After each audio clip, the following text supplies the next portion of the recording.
Hello viewers, আসসালামু আলাইকুম। সবাইকে শুভেচ্ছা অভিনন্দন। আমি এখন বিজয়সনে ফ্লাইওভার দিয়ে যাচ্ছি। তো বাইকার ভাইদের জন্য একটি ইনফরমেশন দিতে যাচ্ছি। বাইক এবং অন্যান্য যানবাহন যারা চন্দ্রিমা উদ্যানে যাবেন, সংসদ ভবনের পিছনের রাস্তা অথবা সংসদ ভবনের সামনের দিকে, তারা এখন এই ঈদের পর থেকে আর সরাসরি সোজা যেতে পারবেন না, বাম দিকে টার্ন নিতে হবে। বাম দিকে গিয়ে তারপরে আপনার ইউটার্ন নিয়ে আসতে হবে।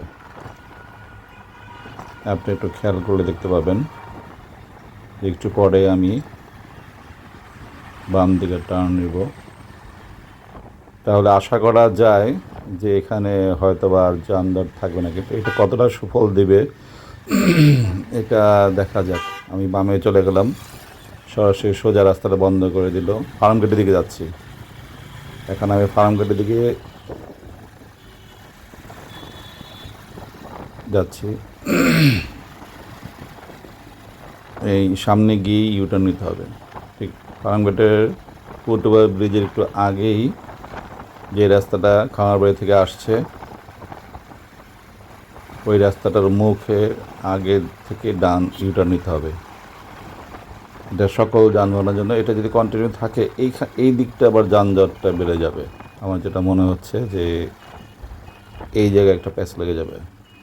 এখন তো ঈদের ছুটি এখনও চলতেছে, রাস্তায় গাড়ি ঘোড়া নাই বললেই চলে।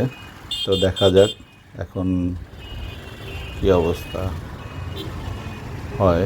এই যে ইউটার্ন, আপনাকে এই একটা ফুটওভার ব্রিজ ফার্মগেট, এখান থেকে ইউটার্ন নিয়ে যারা চন্দ্রিমা উদ্যান যাবেন, মানে সংশোধনের পিছনে জিয়া উদ্যান, জিয়ার মাজারে যাবেন,